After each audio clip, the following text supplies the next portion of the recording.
to infinity and beyond. This is me. This is how I win. Were you rushing or were you dragging? Answer! You're a wizard, Harry.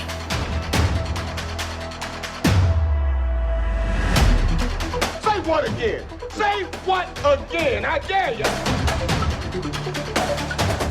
No, I am your father.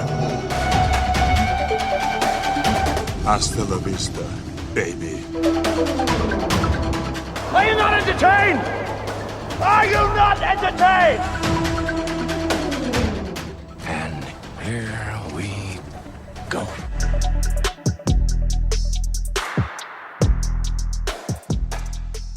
Hello, everyone. Welcome back inside the film room. Zach Goins here with Johnny Sobchak. Johnny, how are you, my friend? Doing all right, Zach. How are you?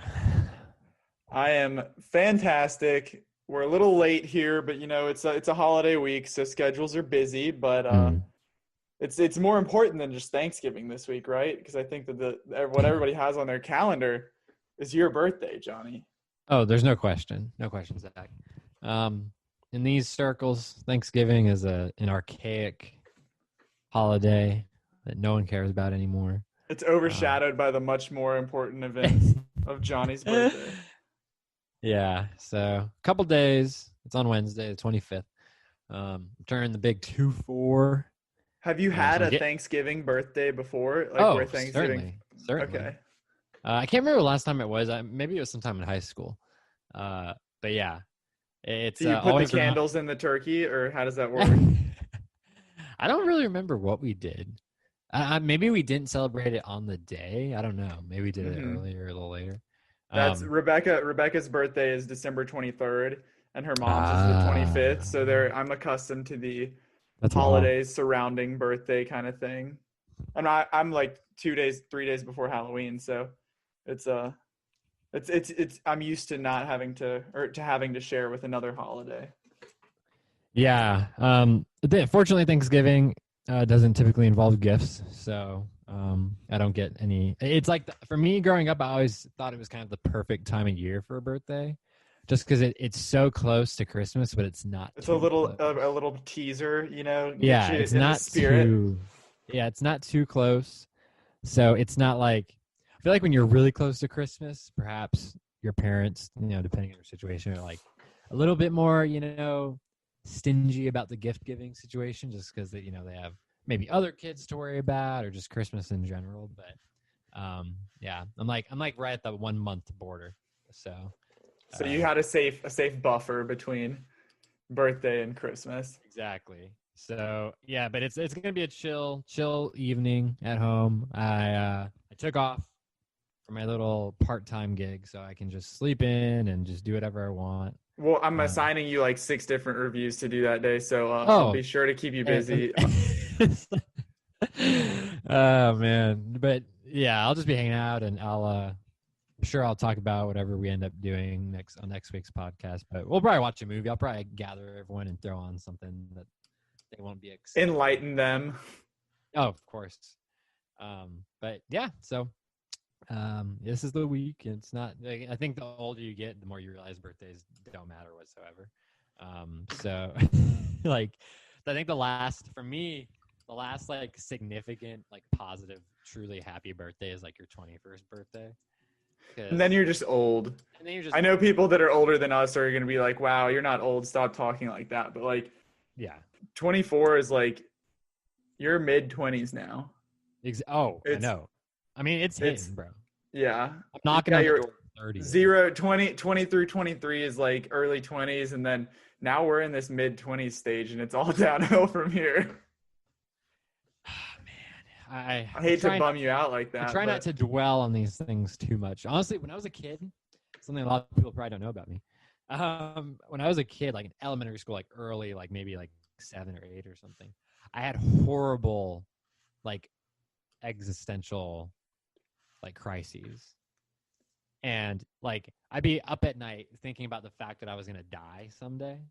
Oh my And, goodness. like my like I was reckoning with my mortality when I was in like the second grade. But yeah, so I these days though I don't think about that as often, which maybe is paradoxical, all things considered. But hey, I'm here for not necessarily a good time, not necessarily a long time, but whatever time is allotted to me. Well, that's cheery. That's good. I think we'll end birthday talk on that note, that positive note. But we've got a good episode today. Like I said, we're a day late, so there's a little extra news to talk about. And then we've got our review of Run, the latest thriller on Hulu. And we've got an interview with the writer and director of that movie, Aneesh Chaganty. Got to chat with him last week. Yes, so sir. we'll put that in here at the end. And if you'd like to just see my beautiful face while that happens, you can watch it on YouTube as well. But other than that, it'll be a great episode. But before we dive in, what have we been watching lately? What's going on? I know me personally, I finally got to see a movie that I've been waiting just so long, literally years to see. And it was exactly what I expected. And that is The New Mutants. It was,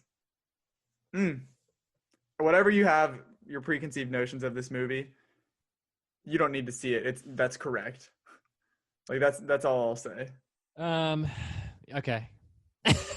Unless you have any questions. I mean, it wasn't. No, I have absolutely zero questions. I remember watching the first trailer in theaters in like 2017, and I thought it looked pretty neat. Like maybe more Logan-esque than Dark Phoenix-esque or like Apocalypse-esque. But no, I once everything just went to hell with that production, I pretty much lost interest and just assumed it would be bad, and here we are. So nope, I'm never gonna lay my eyes on that full feature, but I'm glad that you took the dive for us. Yeah, I had to sacrifice on that one, but there were some better movies, I guess, that we both got to check out this week. So I know we both have seen Ma Rainey's Black Bottom now. Yay! That was what were your thoughts on that? I assume we'll have a full review episode coming later, closer to that December release date. But just a quick reaction, I guess. Yeah, I had pretty high expectations. I think most people did, with the caliber of talent involved, and it gained new meaning with Chadwick Boseman's passing, of course. But I liked it. I liked it a good amount. I didn't think it was incredible or like amazing. I don't think it's like maybe like one of the absolute best movies I've seen all year, but I thought it was a really well done adaptation of a August Wilson play. And this was tough because plays are already, they have, cinematic elements, some more than others, but this, when it's based in one location so strongly, I think that that makes it more difficult. But like I've seen Fences, which came out in 2016. That's another August Wilson play. And I think I might have enjoyed that more than this. Or I think I agree with that. But I still thought it was very good. Viola Davis, of course. Here she's really like basically chewing the scenery in a way. Like it's a very like character actor like performance. She has like these gold teeth and this heavy makeup and I think it's some sort of like not a full blown, I guess what you would call like a fat suit, but it is they've added weight to her via whatever. Chadwick Boseman was amazing. I don't think that's any surprise. What did you think? Not only just, I guess, for a performance in and of itself, but the fact that it is his final performance. What was your thoughts on him? Yeah, I mean, from what we heard, the narrative around this movie, I guess ahead of his passing, was like, oh, already it's a done deal. Viola Davis is winning the Best Actress Oscar. But so I went in expecting to be like completely her movie, and then there was the whole debate of like, is Chadwick going to be supporting? Is he going to be lead? And they decided to go with lead. And that was most definitely the correct decision because he's as important, if not more important and more featured than she is in this movie. And he delivered, like, this is a very performance driven film. Yeah. like without Viola, without Chadwick, it would have been middle of the road. I'm with you on the same idea of like it was good. It wasn't the best movie I've seen. It wasn't great. I agree. I liked Fences more, I think, but definitely worth checking out when that hits Netflix December 18th. And like I said, we'll come back around to a full, more in-depth review of that probably as the release gets closer. But another thing I got to see, which is a much closer release, it's a little early birthday present or I guess a birthday present for Johnny. That's Happiest Season. Again, that's one that we'll wrap back around to. But another Hulu movie. Hulu's kind of been killing it with Palm Springs and this and Run. I know we'll get to Run later, but they've had a pretty good slate of originals that they have had cooking. I haven't looked too much into this. Was this originally intended as a theatrical release? I know Palm Springs was. I know Run was. Yeah, Run definitely was. Palm Springs was from Sundance to Hulu, and then straight to Hulu. Okay. I think this was a Hulu original. I wouldn't be surprised. But no, I am looking forward to this. I'm glad you enjoyed it, and all the reviews have been very positive so far. It's like a very fun twist on the typical meet the parents / Christmas trip kind of story, right? And I like Mackenzie Davis a lot. Kristen Stewart, I'm more mixed on as a performer, but this is like a perfect role for her, I think. And they seem to have good chemistry as well. Mm-hmm. I'll say that one of the things about this is that it dives deeper. Obviously, like there's the whole like coming out story, the LGBTQ emphasis, like that representation, which is already going to make it a little more deeper because that's something that is heavier and then not really seen as much on screen. But this, your typical like Christmas rom-com, holiday rom-com, it has they're happy, then something happens, they kind of split up, and then they all come back and get back together. And like, I'm not going to spoil what happens in this movie, but like they draw things out longer and dive deeper into like the emotions and the drama that is held. Right.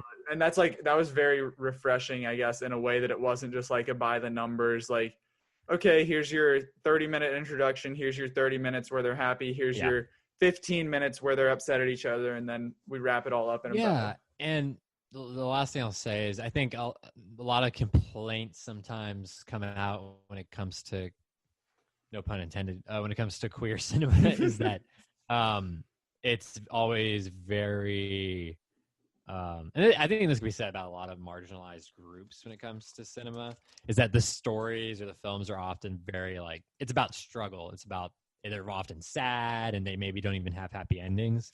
Whereas this, it's like nice to see like a rom-com, a holiday rom-com. It's called Happiest Season. Like it seems like a fairly upbeat, like bright and fun and kind of like heartwarming like queer cinema entry, as opposed to something like, I don't know, something that's been really popular just in the last couple of years, Portrait of a Lady on Fire. So that's cool. And yeah, I'm looking forward to it. It really has kind of come out of nowhere because the trailer just didn't come, it just came out. I think it was. Yeah, I had no idea that this was even like a thing until last week or whenever that dropped. And then was able to check it out. And that, again, November 25th. So you can finish up your turkey on Thursday and then get ready for Christmas right away with a new Christmas movie. And I definitely recommend it. I gave it 4 stars, but again, we'll get into that once Johnny's seen it, once we can dive a little more in depth, and that'll be good. But I guess we'll go ahead and get down into some news because there's some really, really, really big stuff that happened. Oh, yeah. That is big in its own right and big for what it means moving forward. And that is the fact that Wonder Woman 1984 will debut simultaneously on HBO Max and in theaters. What was this happened, I had just sat down for dinner. It was like 7:00 on a Wednesday or something, maybe a Thursday. I was like, who breaks this news at the dinner hour on this? Like the audacity. But anyway, what was your reaction to hearing this right away? I know it's kind of been, will they, won't they? Yeah. I think it's very strange in the fact that I don't think anyone expected them to do day and date for theaters and HBO Max. That's not the norm whatsoever. It's been, of course, there's all the debate about the theatrical like exclusivity and the window and 90 days and 30 days and 2 weeks. But here it is legit happening. You know, you can stream it and you can go to a theater if it's open, you know, near you. You can go and watch it on the same exact day. And I don't know from their perspective. I mean, a lot of people that are more intelligent and more experienced than me made these decisions to do it this way. So I can't really criticize or like put too much thought into maybe alternatives they could have done or what prompted them to do this. But HBO Max is a huge, investment for Warner, and they've been it hasn't been terrible as far as their numbers since they launched, but it hasn't been great either. It hasn't been like especially good. And I think that this is them saying, okay, let's, help out theaters however we possibly can on the theatrical side. And let's do, whatever we possibly can to boost HBO Max numbers, even in the short term on the streaming side. And so they're kind of trying to have their cake and eat it too. And I don't think it's bad. I think this could actually work out kind of in both ways. But yeah, it was unexpected. And, I live in a fairly safe area. I mean, it's hard to say what's safe and what isn't nowadays. I mean, COVID is worse as it's ever been in the United States in pretty much every single location or community. I don't know what it'll be like in a month at Christmas time. I do have an IMAX theater. It's like 15 minutes away from me, and that's incredibly tempting, especially if I can get like a showtime where it's like maybe a handful of other people in the theater. Right. But streaming, I would assume right at midnight or 3 a.m. Eastern time, whenever they do drop it. I mean, we could hop right on and see it that way. So yeah, start at 3 a.m. and then by the time you finish up, it's time to open up presents. Like, talk about a solid Christmas morning. But I think it's interesting that I think one thing we haven't mentioned is, so it'll come out on HBO Max and be available to stream for a month, and then it goes away. It goes off HBO Max, and it's strictly theatrical until the paid VOD release date, which I don't think they've actually announced that yet, but I assume would be like a month or two later. So it's like, we'll give you a teaser. I mean, I don't think anybody's going to be like, oh man, it's been 30 days and I haven't gotten around to seeing it yet. Yeah. I think everybody will watch it immediately when they get around to it. But I don't know. What are your thoughts on that? Like, I guess it makes sense because they still want to just not leave it up there and have some sort of like paid VOD, paid at home rental for it. Right. So yeah, I think it's again unorthodox and not what any of us really expected. I think we thought it was either going to be what Disney Plus did with Mulan, where you pay $30, you have it, you watch it, and you have it as long as you have the service, or what they're doing with Souls. It seems like where it just drops on Christmas and then it's there forever. But I think, again, it's kind of they're trying to get a happy medium. And I see the logic behind it. And I think it's probably a good idea. As someone who's big on like home media and stuff and just got a PlayStation 5, like if they were dropping, if they wanted to start releasing like Blu-ray, like 4K Blu-rays on Christmas Day of this movie, like I'd go out and buy it. I'd spend $30 and get one and, just have it that way. I look forward to whenever they do release it on home media. I would assume that's going to be like March or something, But yeah, I mean, I'll hop on right away, and then depending on what's going on with theaters, maybe see it that way. But it's cool. It's cool that people are going to have that month. It is a bummer that this is pretty much exclusive to the United States right now, as far as I know. Even Canada doesn't have access to HBO Max. Europe and around the world, it's not available. I don't know what's going on with that. It seems like utterly bananas to me that Warner has. I think that's part of their whole problem with this launch and the numbers they have so far is that it's not widely available enough. And the whole Roku debacle, and it's just tens and tens of millions, and really ultimately hundreds of millions of people who maybe would consider getting it and don't even have the option.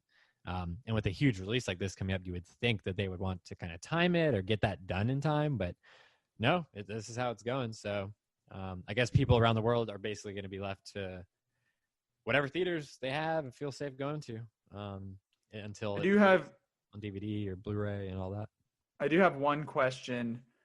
I know we've kind of what do you think this will do moving forward? The immediate reaction from obviously when you talk DC, you have to talk Marvel. Was like, okay, well, is Black Widow going to follow suit? Like, is this going to be? I know they've already moved from November to next May. Right. Do you think that if this has some great success that they would, and then they get good numbers from Soul as well, that they'd figure out some way to do that, whether it's simultaneous in May or move it up to like a March release or something, or just leave it as is? I think ultimately they'll leave it as is. I'm not going to make some bold prediction. It is. I'm sure they're going to be watching the numbers closely. I think the real problem with Wonder Woman is that it hit a point where like this could have come out last November. Like, let's think about that for a second. They filmed it in 2018.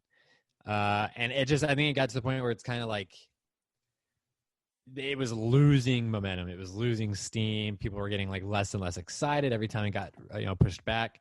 I know Black Widow's only been pushed back like a couple times now, I think. Maybe 3, but it has gone basically in that span back 12 months. It was supposed to originally come out in May, and now it's going to be coming out May next year. I don't know. I could see, like you were saying, moving it up and doing it in this format on Disney Plus, like maybe a March or February release, while there's that kind of dead period with theaters. Maybe you could get that cash flowing in that way. It's certainly an option and something that they'll be looking at, I think 100%. Whether or not they actually do move it remains to be seen, but it's so hard to say with so many moving parts and like a wildly changing situation health-wise. It's just the fact that this is like, obviously we've had so many movies go the streaming route where they haven't been of this like status. This is the first like giant one. This is as if like, I know to you maybe not, but as if like Dune had done this or something, like someone of that scale. No, I agree. I mean, this is a massive, enormous movie. And I think that was what went into the decision to do this, because, I mean, the longer you hold on to a movie like that, like you lose money every day, basically. Right. And so I think once that price really starts going up and up and up, hundreds of millions of dollars, it's just like cut your losses and then go. I mean, there's still, no matter what happens with this, no matter what the numbers are, we're still going to get a Wonder Woman 3. We're still going to get an Amazon spinoff, probably, maybe a TV show or something, but this is, and that's the luxury they have, is versus something like Dune, maybe if that came out on HBO Max and flopped, for lack of a better term, then maybe that would hurt Dune's chances of the TV show or a part 2. But this is pretty much a lock, right? Because Wonder Woman is just such a big property, and it's already proven successful. So if there was going to be a title that Warner was going to choose, I think this is the right one. Yeah, it's definitely the safest one. But another streaming release that is coming, I guess not as soon as Wonder Woman, but still relatively soon, sooner than expected, I would say, is Malcolm and Marie. That is the quarantine filmed movie with Zendaya and John David Washington, that obviously we talked about a little bit ago when it first broke that actually happened. They filmed it in a very confined set with all the protocols in place and everything, but that is coming out February 5th of 2021. And that means the biggest news there, other than us getting to see it as soon as possible, is that it will be competing this award season, which really shakes things up. I mean, I don't know how much hype is surrounding it. I guess people hadn't really even put it on their radars, but obviously knowing Zendaya with fresh off an Emmy win, John David Washington being one of the top working young actors right now. I mean, the kind of prestige surrounding that, it being another Netflix film as well. What initial reactions, thoughts, everything? Let me know about Malcolm and Marie. I think there are two ways you can look at this, and they're very like opposites. One, because it was initially reported, I don't think it was ever like officially stated by Netflix that they were going to hold it until next year. I think that was something that was reported. I mean, it seemed like valid reporting. I believe that. So the fact that they moved it up, it means one of two things. One, they thought that they decided, okay, this isn't going to be a big awards contender next year. So instead of trying to wait, let's strike while the iron's hot. Let's strike while Zendaya is popping off. She just won an Emmy. She's going to have Euphoria coming back into the fold at HBO soon, around the same time as this. And again, John David Washington starred in Tenet this year. And it has become a bigger name in the last, 6-8 months. And so that they're like, okay, let's just get it out, get as many eyes and viewers as possible, get, some money coming in. Or they're like, oh my God, this is going to be such an awards player. Let's put it in at the last minute. Put it in fresh on everyone's mind. Before the Academy voting happens. Zendaya has an amazing performance. John David Washington has an amazing performance. Like, the cinematography is fantastic. Let's just get it out there. People will see it right before voting happens, and then that will just get a surprise number of votes or something, or like rush of support. I hope that it is that second, the latter that you mentioned, but I feel like it's more likely, just considering how stacked Netflix already has the field this year. Like, that's what I'm thinking. I know you had just retweeted the article saying, could they break MGM's record and get 6? You said no, but still, the fact that that's even like a topic of getting like 6 Best Picture nominations, like that they have Mank, Trial of Chicago 7, The Five Bloods, Hillbilly Elegy, Ma Rainey, Hillbilly Elegy, Midnight Sky, Prom, but like just the fact that there are so many in play already, that I doubt that if this was something that was fantastic, that they would go ahead and try and either do the, instead of winning back-to-back years, or just like, or trying to take away from something that already has momentum this year. So exactly. I hope it's incredible and that it does come in and just absolutely, I think it'll at least be good regardless, but I don't know if it would be necessarily like Oscar winning good. Yeah. And I think that was something, just real quick, I think when this news initially came out, I think you, Jake, and I were on the show talking about it, that they made this movie. And this was like kind of at the start of the pandemic, or a couple months into it. And we were like, well, they made this with a super small crew. It's like they just wrote something very fast and they recorded it with just a couple people.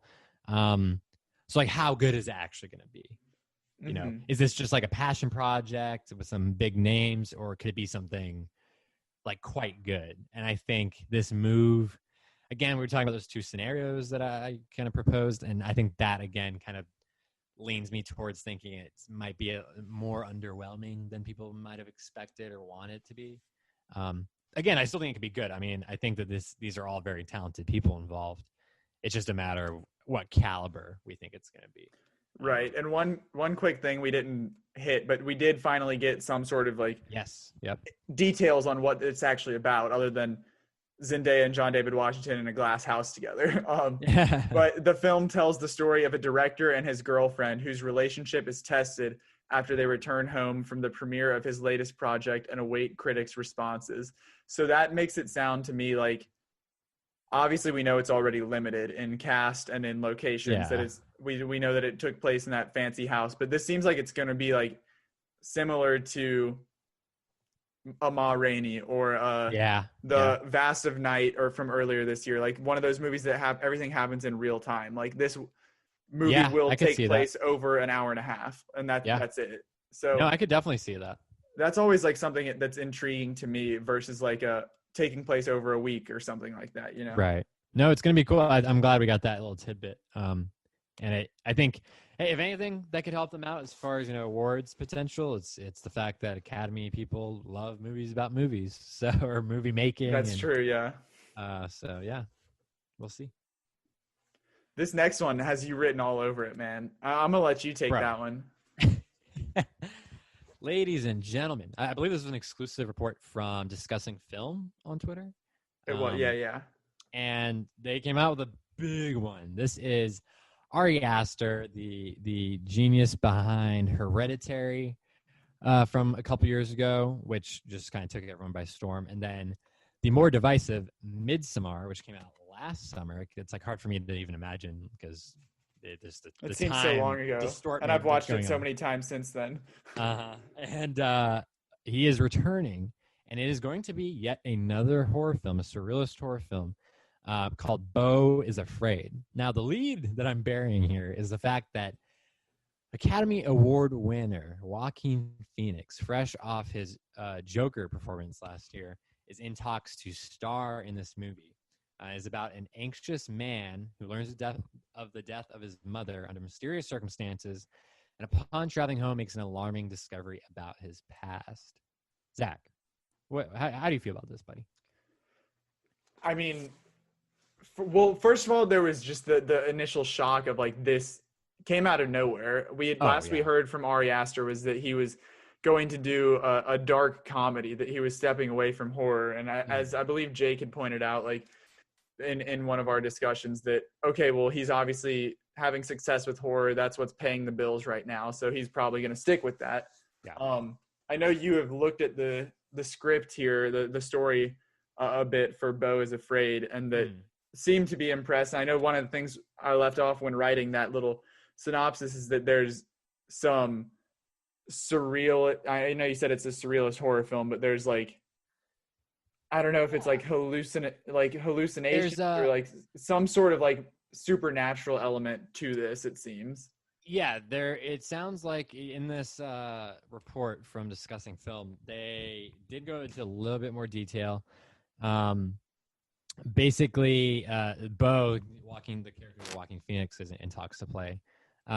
He basically has this, relationship with his mother, and it's I guess it's kind of fraught between them. And then upon her passing, he goes home. There is some sort of surrealist, but also supernatural aspect to it. They said, and I quote, "I heard some of these threats featured in the movie, and they sound like some of the craziest ideas that Ari Aster has ever come up with." And that's talking about the guy who had a little girl's head get smacked off out of a light post to someone who had people jump off of a cliff and then get their legs broken and faces smashed in, burned in a bear suit. Like he's set the bar pretty high already. So to go even further past that, like it's got to be very out there. And I think that's all very, very true. But I think the most appealing thing to me, I'm a sucker for surrealism. Some of my favorite movies are very much surrealist. Denis Villeneuve's Enemy is one of my favorites. I highly recommend. Yorgos Lanthimos. I mean, his films have a surrealist feel to them. But I think Hereditary felt so real in so many ways. Up until the batshit crazy third act, right? Which is then when he lets the supernatural stuff in, which is kind of the only supernatural elements he has in the two films that we've seen from him so far. Midsommar is even more based in reality, I would say, than Hereditary, of course. So to know that he's going to very much dive into surrealism and supernatural like creatures and threats potentially. I am aware of a leaked script of this that's floating around as apparently written in 2016, prior to him making Hereditary.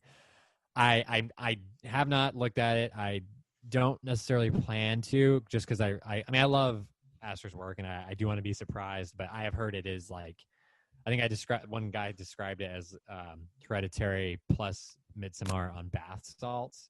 So I mean, we could get some insane imagery and like maybe creature designs or things like that. There's also a short film that Ari Aster did called Beau. Came out, I'm not sure which year, but it was sometime before he did Hereditary. And you can check that out. You can find that on YouTube. It's only about 6 minutes long. I'm not sure how much of this is going to be translated into the feature film. But it's creepy. It's interesting. So go give that a look to get a feel for it. But, Joaquin Phoenix and Ari Aster, that's like a match made in heaven. I mean, that's like Stanley Kubrick and like Jack Nicholson, like those kind of like minds coming together and that kind of talent. And I'm not saying Ari Aster, Stanley Kubrick, of course, but like his thought process and the way he like shoots things and everything. I think that could be like a very compelling team up if it indeed happens, and I hope it does, but it doesn't sound like it's locked in yet. Between this and Kit Bag, you're gonna be eating good off the Joaquin Phoenix movie schedule for the next couple years. 2 of my most anticipated, without a doubt. Another one. So we got some more news. Quite a bit of news actually over like 3 days last week for Bullet Train, which is slowly turning into the new Dune, I would say, when it comes to like casting announcements. Because back in, I guess, probably like 2018 at that point, when the Dune stuff was really starting to come out, Jake and I, it seemed like every week we had, well, XYZ has been cast in Dune. Okay, this person has. Okay, this person. So now Bullet Train, this is the Brad Pitt-led action thriller, directed by David Leitch. Is that how you say it? I believe so. I don't want to be held to that. Well, that's what we're going to go with for now. But the premise here, 5 assassins find themselves on a Japanese bullet train, realizing that their individual assignments are not unrelated to the others. So we already knew going into this past week that it's starring Brad Pitt. It's got Joey King, Aaron Taylor Johnson, Brian Tyree Henry, Zazie Beetz, and Andrew Koji. And now, why don't we just throw in Michael Shannon, maybe a little Lady Gaga, throw Logan Lerman in there as well? Like, they just kept coming and coming. I know you had that meme about like, please stop, please no. But no, man. It's insane the amount of people getting in this. It's I mean, when I first heard Brad Pitt was doing this movie, I was like, okay, that could be cool. I'll give him the benefit of the doubt. He just won an Oscar. I mean, David Leitch, he's a talented director when it comes to action. No one's going to question that at all. But now it's like there's all these big names coming in, and I know it's based on a manga series, and it's I think this Bullet Train, the train they're on, is in and around Tokyo, I believe, somewhere in Japan. And so I just so badly hope that this turns into like a neon super overly designed, like really like daring like costumes, and like maybe the train is like very ornately designed or like has different carts or something. Like I feel like they should just go all out, because I think with a concept like this where there's all these assassins packed into a bullet train in Japan, I feel like you should just go to the limit as far as style. I think it's also interesting to mention that David Leitch, and this has been reported in every single casting news article I've seen so far, but it's not anything that anyone's really discussed, but he's directing and he's the script supervisor on the movie. Now, for like anyone who doesn't know, the script supervisor is basically responsible for continuity from shot to shot, scene to scene, things like that, making sure that whatever they're filming at a given moment matches up with what is supposed to be happening in a shot or scene prior. And I think that's really interesting because he was a stuntman. He's done all these different action movies, and now he's doing the script supervision on this movie. And that just makes me think that he's so worried about continuity with these action sequences that like they might be doing some amazing, like really out there things. So I'm kind of hoping for something like with this cast, like Knives Out meets Fury Road or something like that. Like give us something totally like balls to the wall. Because I think we'd all be let down if this ended up being mediocre or just like fine or good. You know what I mean?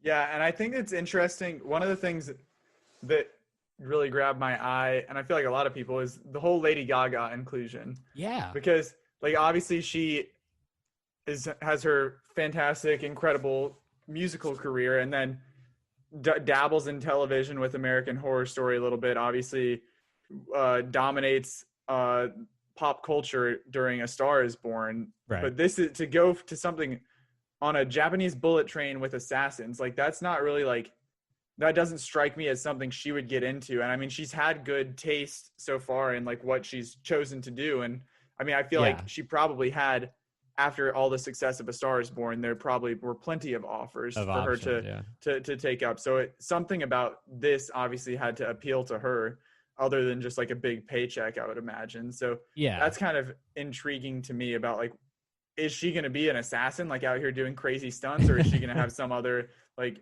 secondary role or what? So that's just something to keep an eye on, I'd say. No, I totally 100% agree. And that was actually one of the things I was going to mention too. And that was kind of what I was having in mind talking about I hope they go like super like bold designs, costumes, like hair, makeup, and stuff like that. Because when I think of Lady Gaga, like I think of her like amazing costumes and like stuff she wears for her performances and on the red carpets and things like that.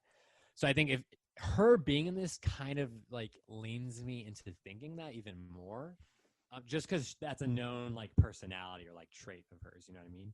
So for her that to makes kind of sense. inhabit the world of this movie with whatever costume they put her in or however they do her hair, makeup, and things like that, she wouldn't seem out of place. You know what I mean? Right.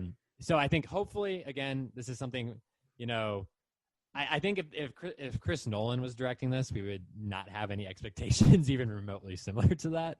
I think everyone would be wearing like very plain suits and it'd be all very gray and blue and everything. But because this is in Japan, it is based on manga and it has this like very eclectic and loaded cast. I'm hoping that they go with something over the top and more bold. Yeah, I'm with you on that. Next, this was another surprise. I would say I'm gonna let you take the reins because I'm not gonna lie, I did not watch the trailer for this just because I didn't have high expectations whatsoever. But according to you and Jake, Tom and Jerry looks much better than expected. Okay. Maybe not. Maybe that was more Jake's idea than yours, but maybe not much better than expected. But it does not look like, you know, the Scooby-Doo animated movie that came out earlier this year. I know you weren't big on it. It was very much like kind of a more soulless cash grab. Whereas this feels like true to the characters. The animation looks well done. It looks like they're using comedy that's consistent with the original cartoons.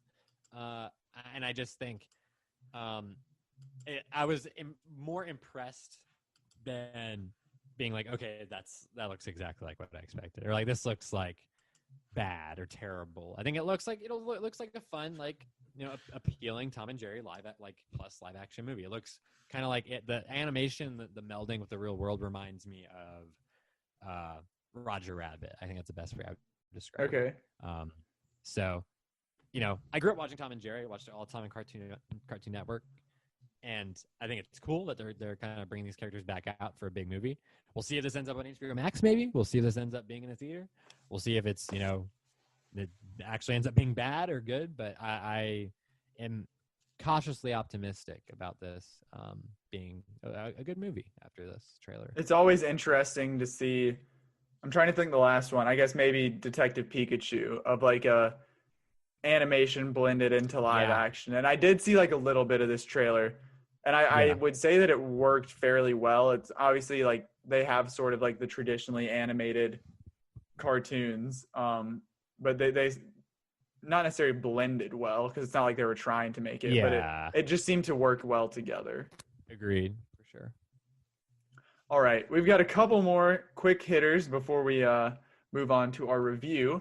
But the first one is literally a 2-second piece of news, but it's worth mentioning because this is awful. Songbird, the awful COVID-23 pandemic movie that we talked about 2 weeks ago, maybe. It will now release on VOD December 11th. Don't think I'm going to be paying to see this. I don't know if I would watch a screener for this either. Oh, no, absolutely not. You know, when we talked about it the last time, there was not a release date. And we were like, it's going to be tough when 2022 rolls around and this movie comes out to remind us of all these terrible times. And they're like, nope. How about we just go ahead and give it to you now, kick you while you're down. So I'm going to hard pass on Songbird, I think. Hard pass as well. I can't advocate for this movie in any way. So, but for anyone who's interested, there's your date. You can watch it in the safety of your home. All right, next up, Judd Apatow, the king of the late 2000s, mid 2000s comedy. He's got another one coming out. It will be on Netflix, a Netflix original following, quote, a group of actors and actresses stuck inside a pandemic bubble at a hotel attempting to complete a film. First of all, that sounds like a much better take on a quarantine movie than, oh, we're 4 years into this and life hasn't gotten better. No, give me a bunch of comedians having a good time, trying to get a movie done. it's said to have a Knives Out level ensemble, and that people are like scrambling to get parts in this movie. That sounds to me like, I know Judd Apatow earlier this year had The King of Staten Island, which was very different from, it was the Pete Davidson Passion Project, a little more serious with some comedy mixed in. This sounds to me like it will be more of that like classic, when you see Forgetting Sarah Marshall, and it's like, okay, Paul Rudd is in this, Russell Brand is in this, Kristen Bell is in, like, they just like keep coming in like little bits and pieces. Like, that sounds like something that this is going to try and get back to with an ensemble that is Knives Out worthy. The very first movie that came to my mind when I heard this was This Is the End. Yes, yeah. The Seth Rogen and Evan Goldberg written and directed film from 2013. Wow. And I mean, because that was basically in one location for almost the entire movie. It's the end of the world. They're kind of dealing with that. This, of course, is not the end of the world, but it is revolving around the pandemic. It's in one hotel. They're trying to make a movie. And that movie itself was very meta. This Is the End was very meta and very self-aware. They were all playing themselves. It sounds like this, it says a group of actors and actresses. Maybe they'll be playing actors and actresses, or maybe they will be playing themselves. And I think that the fact that they're making a movie in this movie, again, very meta, and I think it could be a lot of fun. I think there's, I saw some people complaining like, oh my gosh, similar to Songbird, and us complaining about Songbird. Oh my gosh, like not like, oh my, you're trying to capitalize on the pandemic and you're making this movie during the pandemic, about a pandemic. And I'm like, I think there's a distinct difference though between like what Songbird is and a comedy, which will like, I have no doubt. I don't think the pandemic will play a part in this movie, but I don't think it will be like the central antagonist or anything like that versus Songbird, where it completely revolves around that. Yeah, and Songbird is like fear mongering and like honestly like preying on like conspiracy theories and like things like that. This seems fairly innocuous. It all depends on the casting. I think there's a scenario where they get, they do have a loaded cast, but maybe it doesn't necessarily interest me that much. And there's also a scenario where they get like a loaded cast that I love, and then I'm like, okay, I'm really looking forward to this. So I'm gonna watch it either way. I have no doubt, but I think there'll be, when it comes to the casting, a level of oh my gosh, or okay, like we'll look forward to it whenever it hits. I don't know if this will be. I can't remember from the article if it'll be.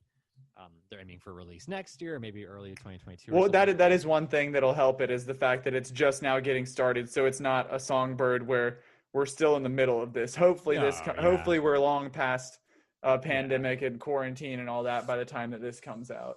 Absolutely. Last two, just some news that's not much detail here, but worth reporting on, and that is the fact that Deadpool 3 is officially in the works at Marvel. So I guess technically it hadn't been confirmed. It was up in the air, but we all knew it was going to happen in some capacity. But it's finally moving forward. There was the whole Disney question about like, will they do this something so vulgar and ridiculous? Yes, it will be rated R. It's being written by the Molyneux sisters, Wendy and Lizzie, who are kind of behind Bob's Burgers and The Great North, a couple animated TV series. So I mean, that definitely sounds in line with the Deadpool humor. I don't know if what are your general thoughts on Deadpool? Are you a big fan, or is it just eh? I'm not a big fan. It's more than a big fan. I remember liking the first one quite a bit when I saw it in theaters. I think my mileage is a little bit more limited with the second one. You got to show respect to the second one, because that was the first review we ever did on this podcast. So hey, that's cool. we're loyal to Deadpool here. But I think as a character, and Ryan Reynolds for me, I'm a little like, I don't know. It wears like very thin after a little while. I can see that, yeah. But we'll see. I think injecting some new writers is always promising. I think the biggest thing is just the fact that I guess it could still be to an extent, but they're not like Disneyfying this down to being PG-13. And No, I think that's a win that's a huge deal. for Deadpool. Let's be honest. I mean, that's a huge deal, and I think there were some valid concerns about that. But it is good to hear that it is still going to be a true rated R Deadpool, and I'm sure they will. It's going to be full of Disney jokes, and I think that's a good thing, and I think that's fun. And with Deadpool, I think this could benefit from a strong like supporting cast too. And we had Josh Brolin in the second one, Zazie Beetz, and those were good additions. So maybe they'll return, maybe they won't. But having that kind of talent in there to mix it up and people to interact with Deadpool to keep it fresh, I think is important too. So agreed. Final piece of news is unexpected, I guess.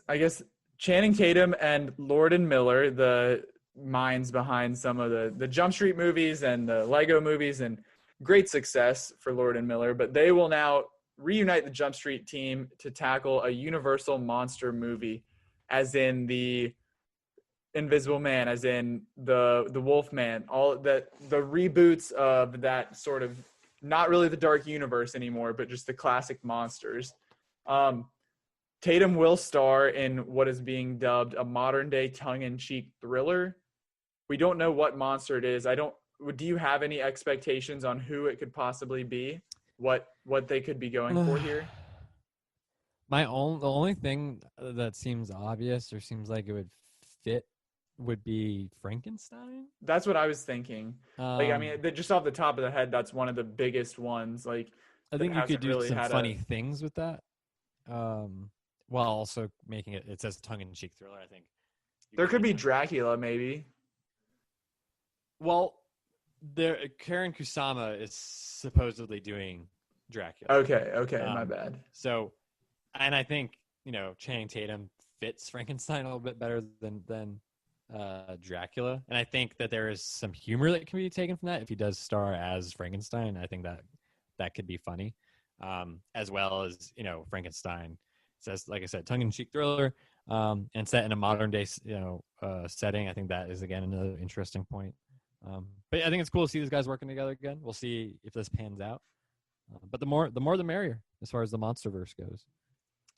Quick little blurb. Also, I don't know if it's technically Monsterverse, but Scorpion King reboot coming. Ooh. Dwayne Johnson is producing the role that got him his big start. I don't think he will be returning as the Scorpion King, but I guess that's connected to Mummy in a sense, so kind of ties in here. Good for him. Good for him. All right, let's do it. Run, review.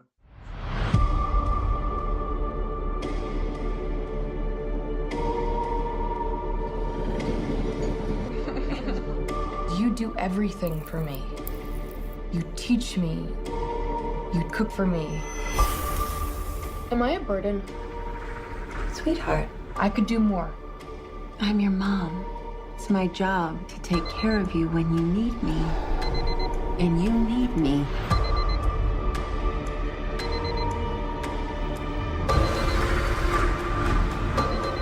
Are you okay, Mom? Of course I'm okay. I have you.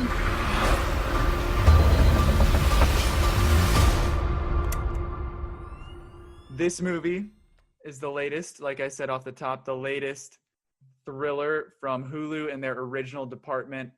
Directed and written by Aneesh Chaganty. He's the mind behind 2018's hit Searching. Have you seen Searching? I still haven't. I need to. Yeah, definitely. I think they pair well with each other because they're kind of the opposites of each other. But obviously, that was the movie that took place entirely on computer screens, closed circuit footage, all that. That was I guess you could call it the gimmick behind it, but it was much more beyond that. But this is starring Sarah Paulson and newcomer Kira Allen in Run. It's currently got a 92% critic score on Rotten Tomatoes, 78% audience score. I gave this an 83. I was a big fan, 4 stars, and that's not biased because of our interview. I watched the movie before I interviewed, and I had the rating already done. But Johnny, I know you're not as high on it. Do you want to I'll give a little plot before we get into our discussion. but the basic premise is that a homeschooled teenager played by Kira Allen, she begins to suspect her mother, Sarah Paulson, is keeping a dark secret from her. Obviously, more in-depth version of that is that Kira Allen, her character, plays, her name's Chloe. She plays, she's disabled. She's been kind of dependent on her mother throughout her life. She's wheelchair bound and has asthma, has a number of different things that kind of keep her from being healthy. And Sarah Paulson just absolutely loves that. Diane, the mother, is she needs this sort of dependency to feel her value. And so as one day Chloe discovers a pill bottle from the supermarket, and it's a pill that she recognizes that she's been taking, but it's actually prescribed to her mother. And that sort of sets this chain of events in motion as she tries to figure out like what is and isn't real in her life. And that much is all seen in the trailer, so I'm not giving it away. I don't want to dive into, at least not yet, into some of the specifics. But like I said, I gave this an 83. I enjoyed it quite a bit. But before I get in, I will turn it over to you, Johnny. I want to hear what your thoughts here. Oh, man. I definitely did not enjoy this as much as you did, unfortunately. I mean, I don't want to be too critical, but I genuinely do think this is one of the worst movies I've seen all year. What? And I hate to say it, and I'm very clearly in the minority. But I am looking forward to having a back and forth about this and hearing, what other people have to say about it. But what didn't work for you? What was it? Well, I will say one thing off the top. I watched this with Reagan, and because she had actually been looking forward to it quite a bit more than I had been, and she kind of knew more about it than I even did going into it. But yeah, we started. We're watching it without exaggeration. 3 minutes in, I turned to her and I said every single thing that was going to happen in the movie, and it all ended up being correct. And so maybe you're just a genius. No, no, but here's the thing though.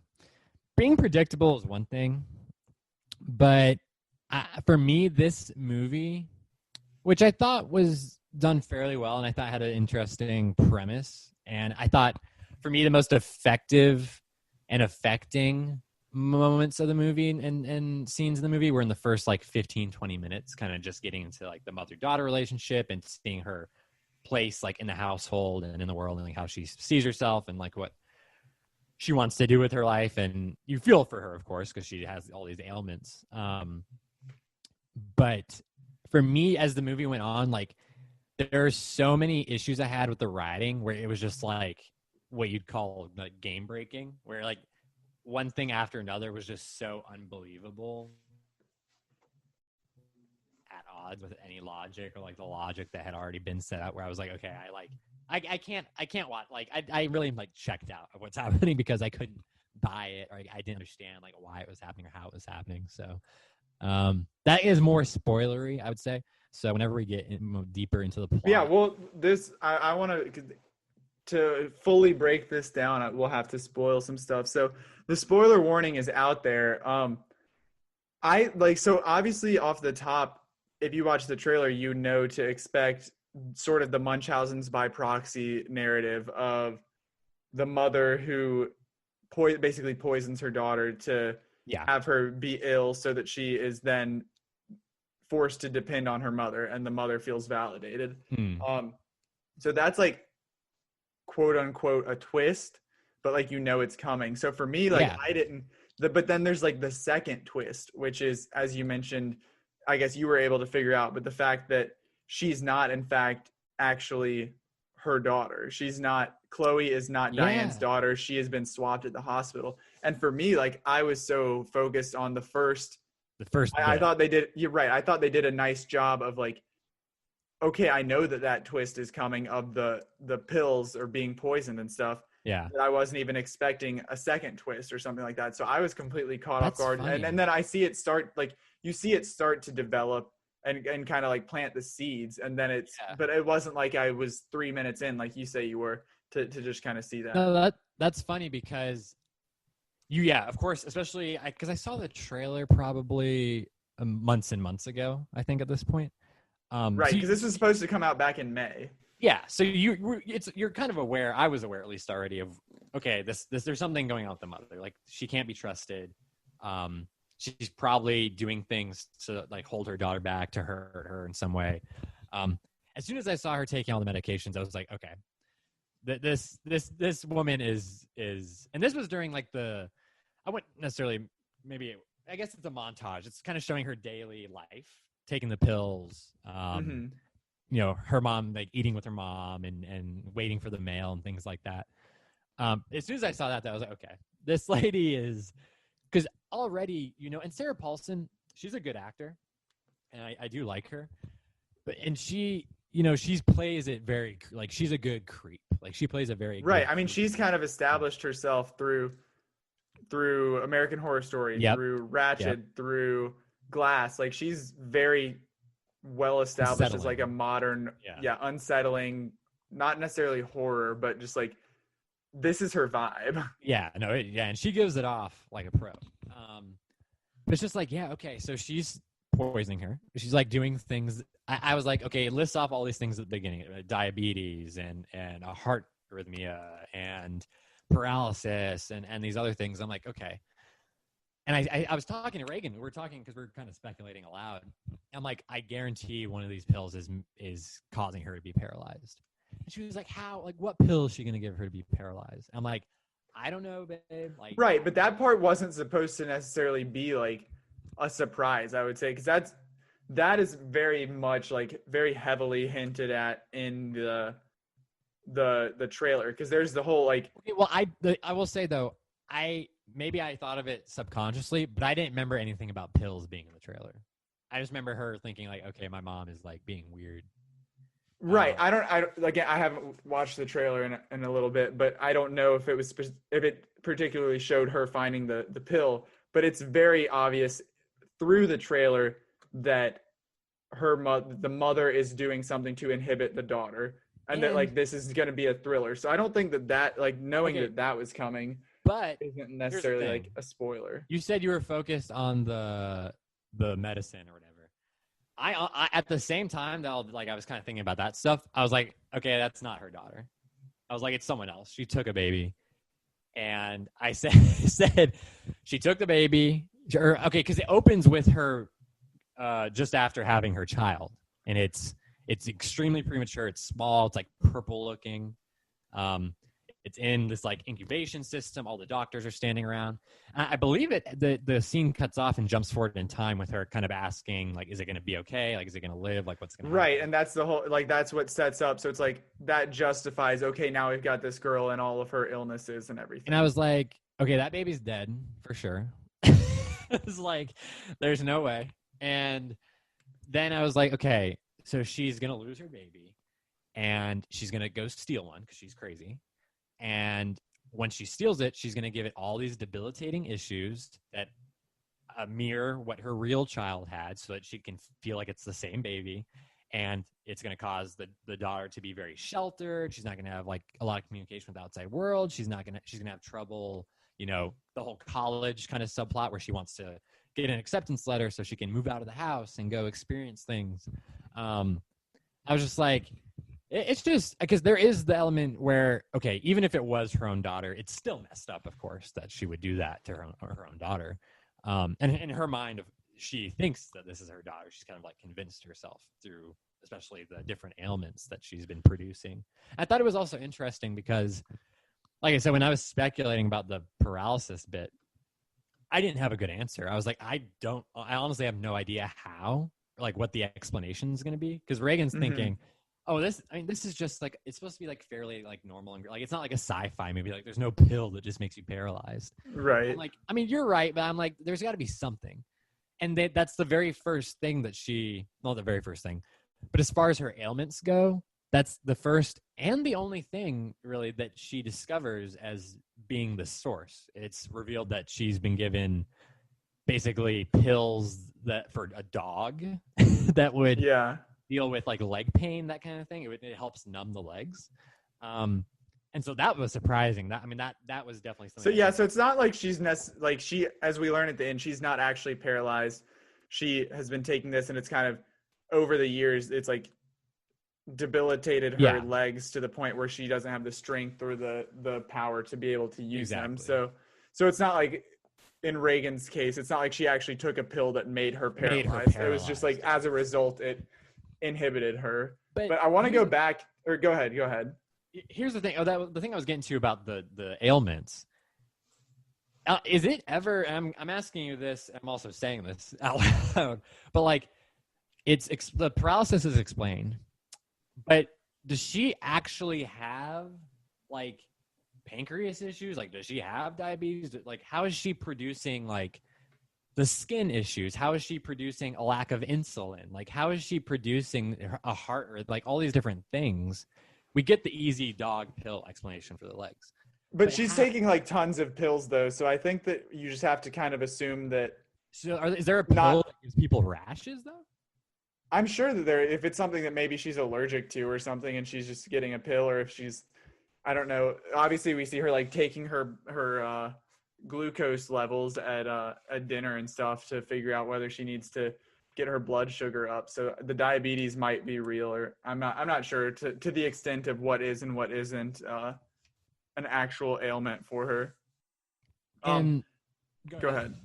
I was gonna say I wanted to go back to, I guess, a part that you did enjoy. If you mentioned the beginning, and that was something that I think they did very well. Of like it's very like the beginning is very slow. It's very methodical as they kind of like expose you to this world where this is how Chloe does things. This is how often Diane has to be within arm's reach. So she can do this. She can lift this off the counter. She can help her get the mail. Like I feel like that was a very good introduction into the world to show you just how the dependency. It's so the dependency, to show you just how twisted it is, that at the time you don't think it's twisted, but like that's what she needs to be able to feel validated. Yeah. And I think one of the things I will say I quite liked about it is the main character, Chloe, played by Keira Allen. She is like intelligent. She's resourceful. She's not like poorly written or anything.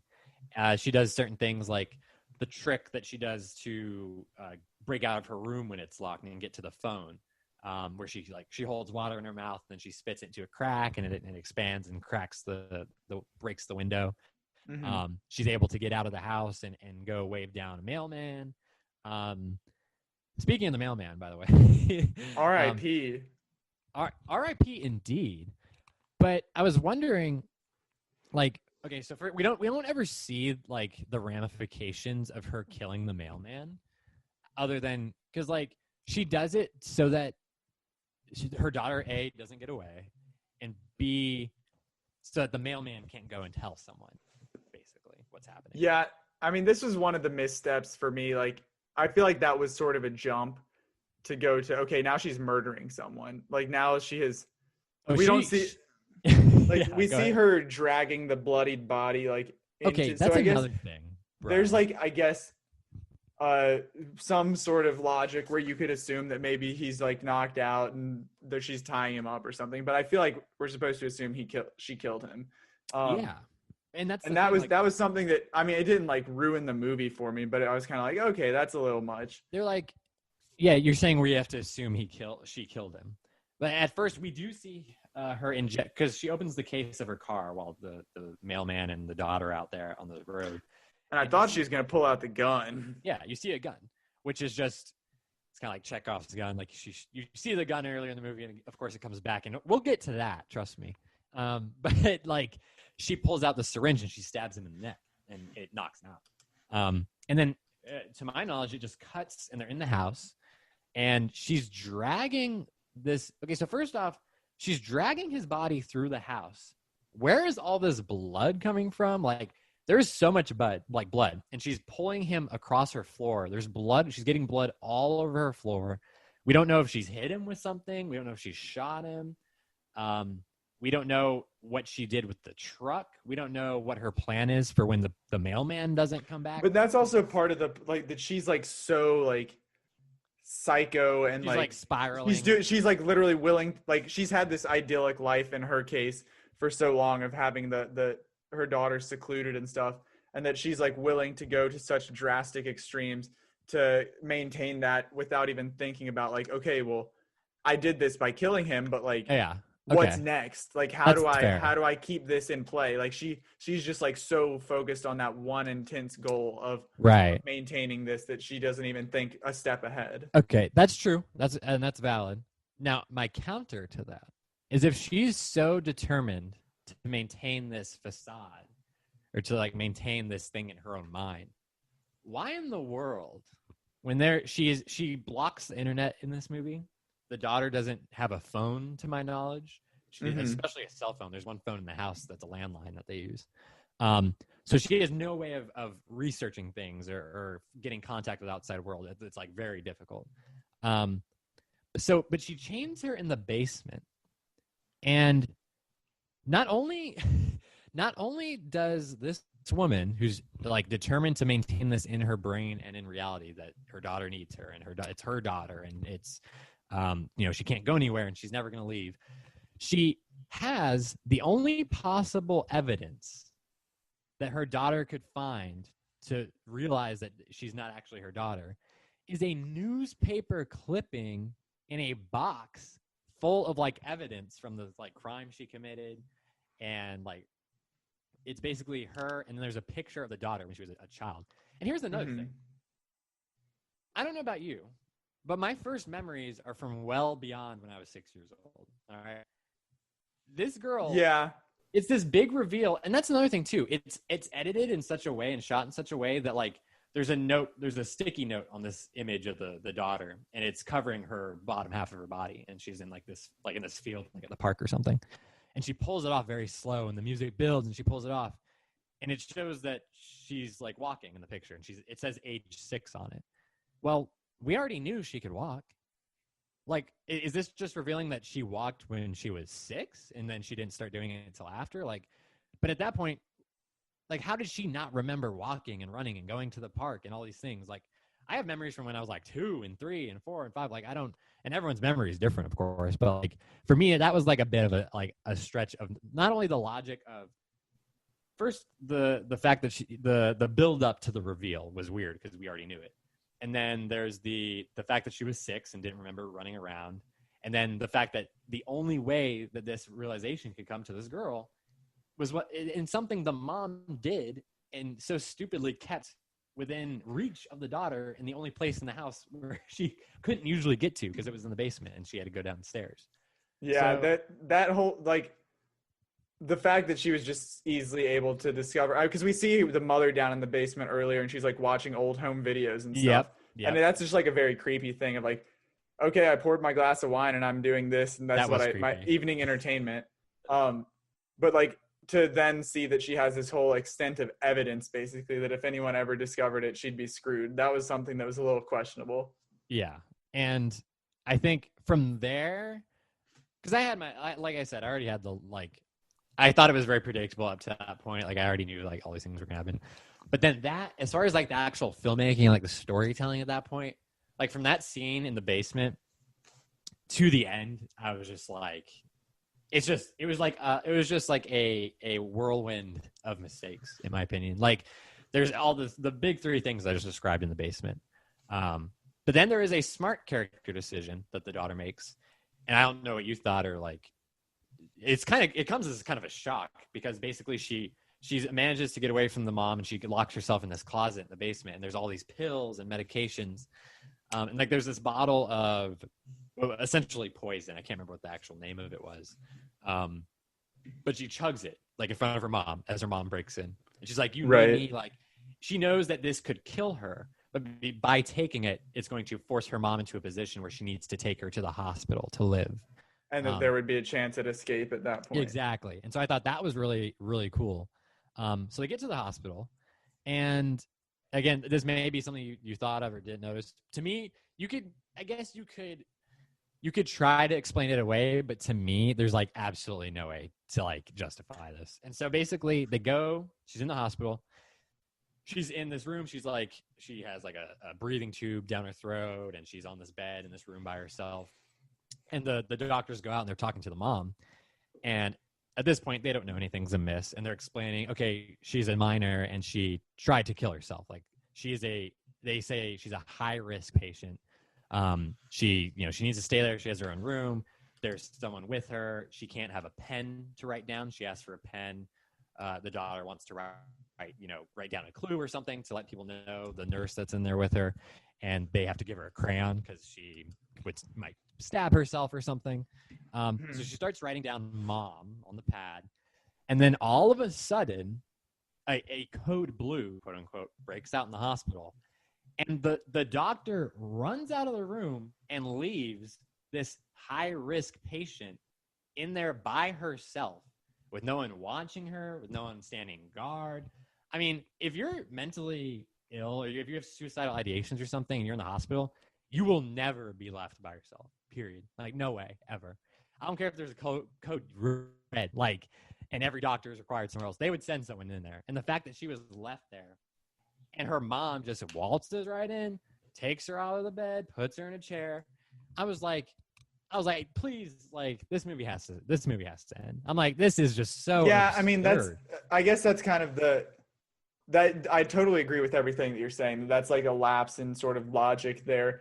But like at this point, we were in very different experiences watching this movie. Like, I was all in, I was enjoying it, having a great time. So I'm like willing to be like, okay, yeah, for sure, that's like a stereotype, but I'm willing to overlook that because I've been enjoying the rest of this versus you, where you kind of were not as enamored by this, you were turned off, and by that point it's just like that's like the nail in the coffin that kind of seals the deal for you. So like I said, I agree completely with that there is no sort of sensible way of how that happens.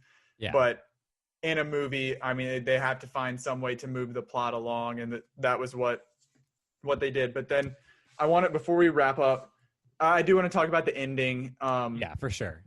So basically what happens after that kidnapping that Johnny mentioned, she gets caught, and then the mother gets shot and falls down the stairs, and it's like we don't really know whether she survives or not. And then it cuts to the future, and 7 years. we see that Chloe is able to, she's still in a wheelchair, she's going to visit, and we see that she's visiting I don't know if it's a prison or like a mental institution of some sort. Yeah. But so we see that, okay, even though she learned that she's not paralyzed, she's not able to walk, those years of damage have already done their damage. So she's able to like brace herself and get up and walk through the metal detector, but she can't just like run around or anything like that. But she's going to visit her not mother. She's going to visit Diane, and it's kind of like, I don't remember if it specifies whether this is the first time that she visits, or it's not actually, because I remember the guards are very familiar with her. Yep. So she goes, and basically Sarah Paulson's looking rough. It's been quite some time. And she aged very poorly. It's 7 years. And then Chloe has snuck in those pills, or some sort of pill. No, it is. I think it is supposed to be identical to the paralysis. But she snuck in these pills in her mouth, and then we're basically to assume that she poisons her mother and kills her.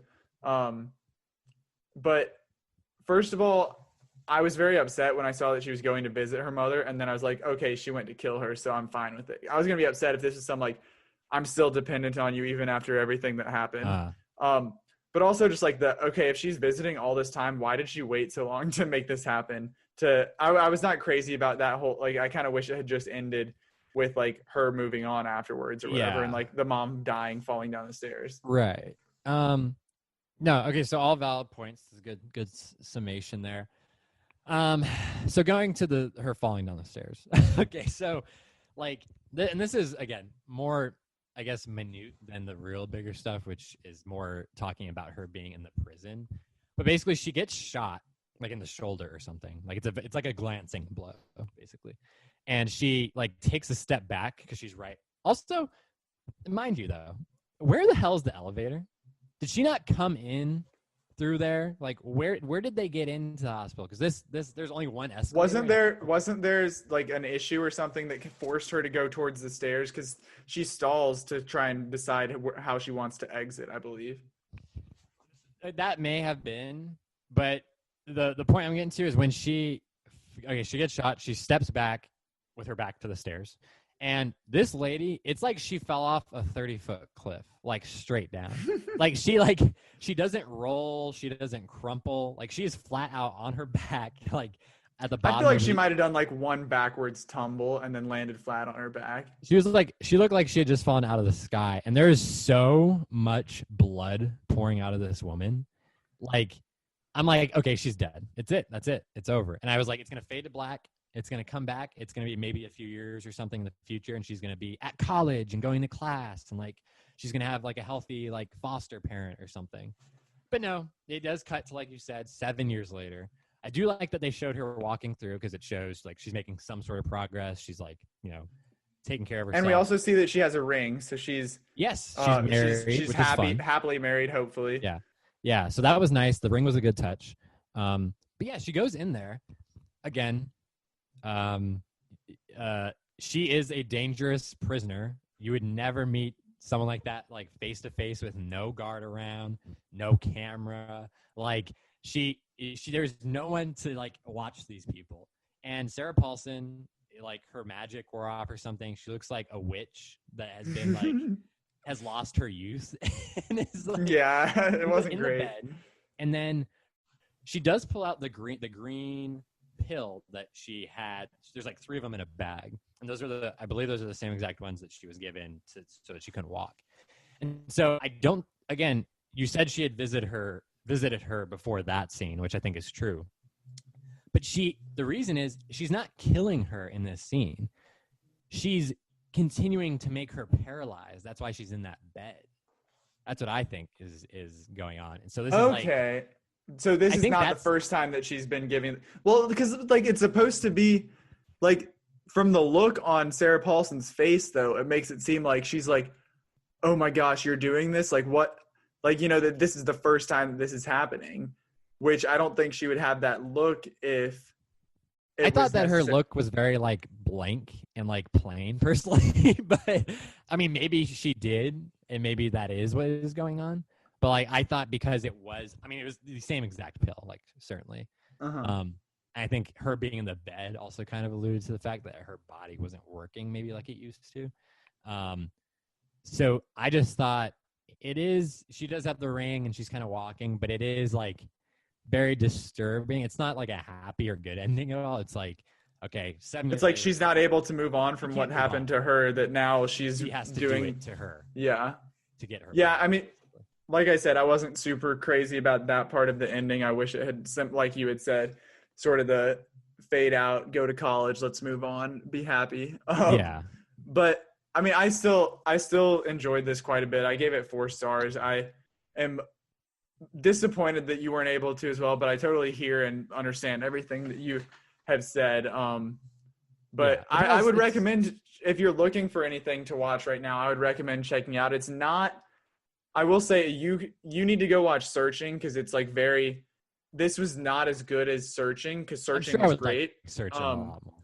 But it's interesting to like pair them together, because Searching is the like complete antithesis of this, where it's a father willing to go to the extremes to do whatever it takes to rescue his daughter, versus the mother who's willing to do everything to hurt her daughter to keep her. And I think that's go ahead. Sorry to cut you off. I think that's kind of telling, because I haven't seen Searching. I've seen this, of course. I saw the Google commercial that Aneesh did. I think that's interesting because the commercial's so good and it's so heartwarming and it's so happy. Searching is very much like rooted in love and like what this father is supposed to be, doing to get his daughter. And I think it's almost like maybe like this is out of his like maybe comfort zone, or like he just isn't as good at telling a story that's this dark and sad and like. Right. That's something that as the listeners will hear in the next couple minutes, that's something I basically ask him that of like what inspired you to go down this dark path, and you'll have to wait and hear his answer, but it's a good one. He has some very good stuff. Absolutely. But yeah, well, before we turn it over to the interview, any final thoughts on the movie? No, I mean, I can't recommend it, in all honesty. I think it will be appealing to a lot of people. The Rotten Tomatoes is saying as much. If you have Hulu, I mean, and you got nothing else to do, just throw it on, give it a shot. Sarah Paulson's good. Kira Allen's good. And I think Aneesh, I mean, he has talent. I mean, he especially, I need to see Searching, but he has talent, and I'm excited. He's a young filmmaker, kind of up and coming, so I'm excited to see where he goes from here. Maybe he'll be more on the darker thriller, like almost horror side of things, or maybe he'll try a different genre. But yeah, it's going to be interesting to see his career blossom going forward. Well, I'm on the opposite end as we know from this review, but I would definitely recommend it. I think if you want to just do a complete tonal opposites, you could go a doubleheader on Hulu with Run and then Happiest Season on Wednesday. There you go. But I thought it was a very, very good thriller, very gripping. I thought it was entertaining. It wasn't the best movie I've seen all year, but I definitely think it was not the worst. But I would recommend it. 4 stars, 83 out of 100 for me. But like Johnny said, we're going to hear from Aneesh himself. Great interview coming up for you. You get to talk about Run, about how he came to come up with this idea, about what's next, the sequel to Searching, what else he's working on, and his past at Google, like you mentioned. So definitely be sure to stay tuned. We're plugging in that interview right now. Welcome back inside the film room. I'm Zach Goins, your editor-in-chief, and today I'm joined by the brilliant Aneesh Chaganty. He's the filmmaker behind 2018's breakout tech thriller Searching, and now he's back with his second feature. It's called Run. It's an equally impressive thriller, and it's coming out on Hulu later this month. Aneesh, thank you so much for joining me. Zach, thank you for having me and for pronouncing my last name perfectly. Well done. I didn't even know. Oh, I did my homework on that one. I made sure I listened to podcasts. I was ready to go. Wow. Well done. Yeah. Thank you. And thank you. Yeah, thanks for having me. I'm excited to be here. Excited to have you. So for those people who may not know, who haven't seen a trailer for Run, can you sort of give a little breakdown of what they should expect from this second film that you've made? Totally. If you're aware of the first film, Run is sort of the exact opposite of Searching, but on its own, sort of like Run is like a very sort of bare bones, classic, ideally timeless sort of thriller about a young daughter who's sort of grown up, isolated from the rest of the world and raised by her very doting, loving single mother. And her life is sort of idyllic and perfect, but on the eve of her about to sort of embark on this college chapter and moving out of the house, she discovers a very innocuous object in a shopping bag, and all of a sudden that innocuous object gets her mind worrying or mind going and starting to like raise a couple questions, which lead her to investigating around the house, which lead her to like poking around some more. And all of a sudden she's starting to fear that like every single element of her and her mom's relationship that her entire life has been built on is actually a lie. And as that sort of like lie gets bigger and bigger, it starts to grow into actual physical danger. And suddenly Chloe has to, who's the main girl, possibly escape for her life. I mean, extremely intense. I mean, Searching was intense as well, but like you mentioned, on the complete opposite end of the spectrum. But from Searching to Run, and even your Google Glass commercial that you did, there's always been like a parent-child relationship. That's a trend that I've sensed. And those other two are much more like warm and fuzzy because they're looking for their child or reuniting or something like that. But what is it that that inspired you to sort of explore such a dark and sinister twist on that relationship? Yeah, I mean, I think it's partly answered by one of the things that you just said, which is that everything I've ever done has been this sort of like very positive, ends in a warm fuzzy, like parents are great, like this is the positives of that love kind of a relationship. And like, that's where my heart is in general. Like, that's what I like, my own life experiences and have obviously informed me enough to like make this element or thread such a consistent through line in all these films. But I wanted to like, because Run intentionally was such a direct response to Searching and not trying to make something as complex and trying to make something the opposite of it, just hyper simple and bare boned. I wanted to sort of do the opposite as well and just dip my toes into the dark side for one movie, you know, and like make a film that was like asking the question about basically like, you know, could your parent love a kid too much?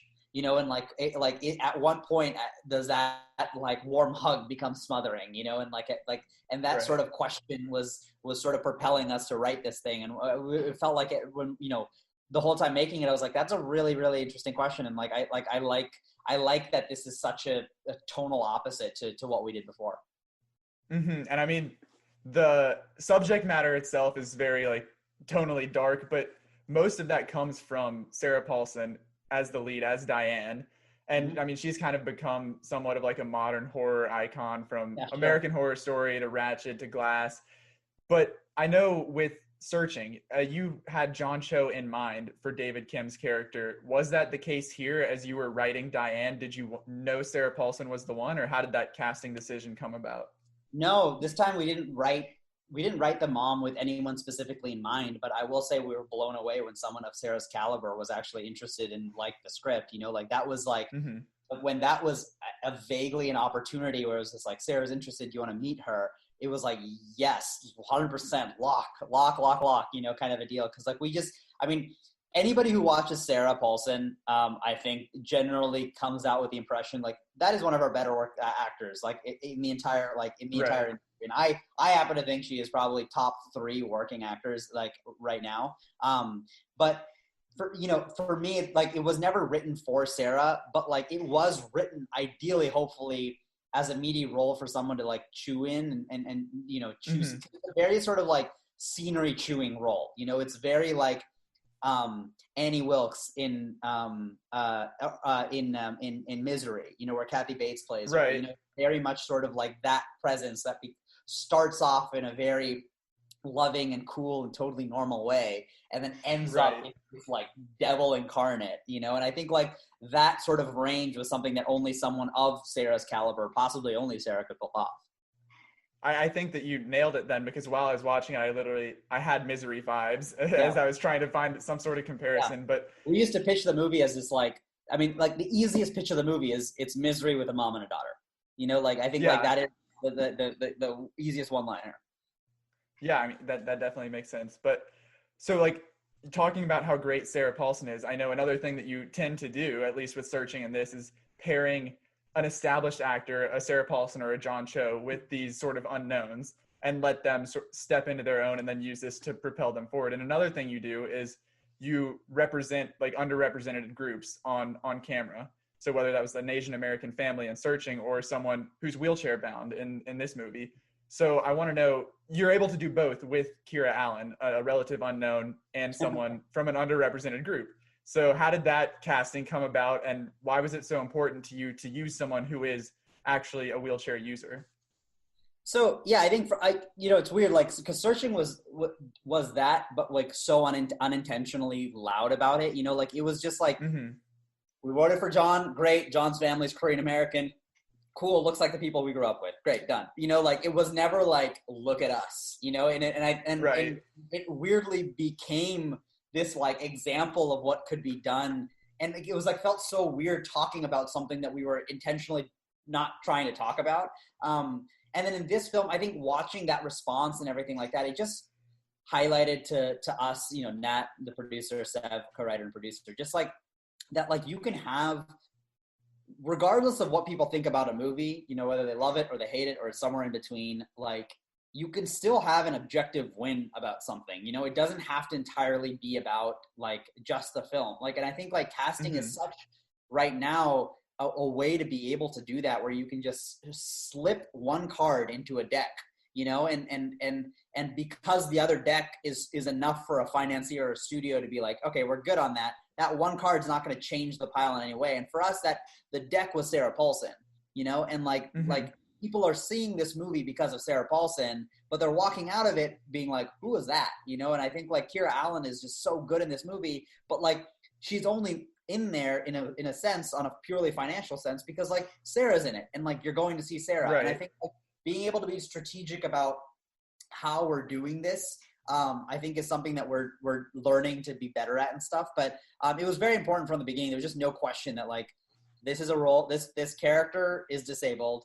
Our actor is going to be disabled. Like it's just like there was never like a question about it. Obviously, we had to convince Lionsgate, who's a studio, making the film at the time, so to do it, and they were obviously all competing up against the Disney stars and like the names that you and I would have heard about or seen in commercials and ads or movies and stuff. So, but like ultimately, so much props to them for being able to like do that, because it's not every studio and it's not every production company that puts money where its mouth is, and for them to be able to like cast the first, I think like we found out that it was like it's the first lead movie, like first like movie or thriller since like the 40s to be headlined by somebody who uses a wheelchair. And it's just like, that is not easy to do from a financial standpoint and say, let's do it. Let's trust this kid who's never made a live action movie to go and go pull this off. So I'm very, very thankful for the people around us who helped us make that happen. Right. Well, I think it definitely worked, at least from my point of view. I hope everybody else has the same reaction that I did. But I mean, you're 29 years old now. You're 2 features under your belt. What's next? I know Searching 2 is somewhere on the horizon, but I don't think you're writing and directing that. And then I have done a little research on your next film, which is going to be a heist thriller in the world of immigration. Is that correct? Yeah. So when you say I'm 29, that means I'm basically 1 year away from not being able to use my age in a bio anymore. So Searching 2, I'm not writing or directing. 7, I wrote the story for it, and we're producing the film along with Natalie Kasabian, sort of the lead producer on it. But and haven't announced who the director, like the name of the director or the name of the directors, but it's we are going to. That'll be very soon. We're very excited, and it is a very, very, very obvious choice in a way. Like I think once people find out who's directing the movie, it'll just be like, yeah, this movie's gonna rock. So we're very excited about that. Is it gonna be too on the nose? Is it just gonna be all Zoom, since that's what we're living through this year? Yeah. Are people gonna be sick of it? Yeah, it's a one-shot Zoom movie. No, so that's actually, funny enough, that's actually being made right now. Like right now they are animaticking prevising the movie, which is how we made Searching. We made the movie before we made the movie, so now they're pre-making the movie. And so that's going along really well. And then, my next film is a heist film that's set in the backdrop of the immigration industry. And it is something I'm really, really excited about because, like, I think, again, responding to Searching to Run now, it's like one thing that I did on purpose with Run was make a film that was just bare bones, like nothing. It is just like clean and simple. You walk in, you walk out, like this is the objective and we're going to accomplish the objective. And I think like since then, I one of the things that I really want to do with Citizen is just like the easiest way to say it is just say something, more, and I think like that is like, I feel like there's a lot that's been building up about this particular element of the world and of America in particular, which is like the immigration industry. And like, I think like we can put that, and if we can package that in a way that is very, very palatable as like a 4-quadrant heist thriller, I think like we'll be able to do something very cool. And I will hopefully have found a balance between the ingenuity of Searching, the simplicity of Run, and then hopefully kind of just find something hopefully in the middle. But this is a lifelong journey, and we'll connect on the next one, and you can tell me how we did. Great. Yeah, let's do it. But one last question, throwing it back to your Google days. Holidays right around the corner. It's been a tough year, been a strange year. If you were to be making a Google commercial to get somebody in their feels for 2020, what would it look like? Wow, that's a really good question. By the way, you have done your research, and I really appreciate it. Like, this is very well. Thank you. Very specific questions. Dude, that's a great question. If I were to do a Google commercial today, here's they don't employ me anymore. I don't feel like Google has sort of shifted away from their story-based commercials into something a little bit more very product-y. Like, we could see it early on. Like, if you were watching any of the sports playoffs, like all of them are about like just very specific functions, but they're not telling you it in the form of a story. And I think like the I don't know, like I really like when I really miss the days when Google would just tell a story story using their devices and not just like Mm-hmm. like where to go to get this thing, and then we show it and like use your search to like find this thing, you know, like Right. it'd rather just tell the story. So obviously if I did something with it, it'd be with a story, but that's I can't think of anything crazy new that's been done from a Google standpoint. So I think it would have to be like, I always wanted to make a story using Google Docs or using Google Drive. One of the ideas that I really, really want to make is, and I don't know how this would pull off. Okay, this is an idea. So like, you know, like when you spell your name, I'm sure it's happened with your last name. It happens with my first and last name with like the red checker. Right. Like, Yeah. you know, the thing. I think there's a whole commercial with that symbol. Like, I think like that symbol is so powerful in a way that of validation and like making your identity feel like it belongs in a space. And I think like you can turn that little like check mark, that little red squiggly line, and like into a sign of acceptance. Like, yeah, having someone learn it and like having that thing in like future. I don't know. There's something there that I want to mess with, but like, okay. I don't know. Okay. I feel like that's kind of I like emotional. it. Yeah. I like it. Well, thank you so much for joining me. I really appreciated it. Run coming out November 20th on Hulu. Everybody needs to check it out. It's a great movie. I can vouch for it already, but thanks again, Anish. I really appreciate you. Zach. I appreciate your questions. Thank you very much. All right. Well, I hope you enjoyed that interview with Aneesh Chaganty. Again, thank you to him for coming on the show. It was a great time getting to chat with him and talk about the movie Run. And I hope you guys all enjoyed the review as well. But thank you for listening. We really appreciate it week in and week out. Love your support. Can't do it without you. But be sure to just keep on coming back.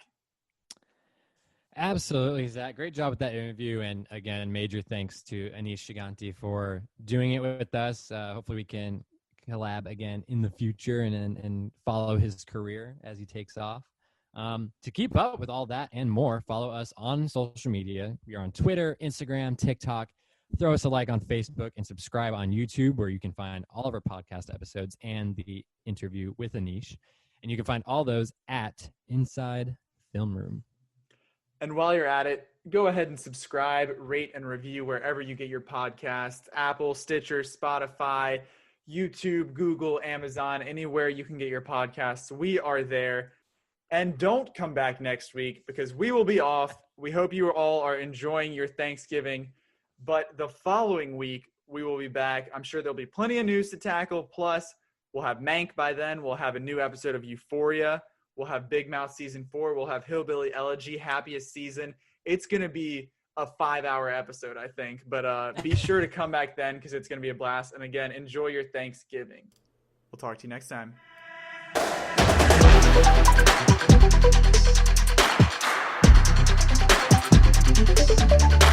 Thank you.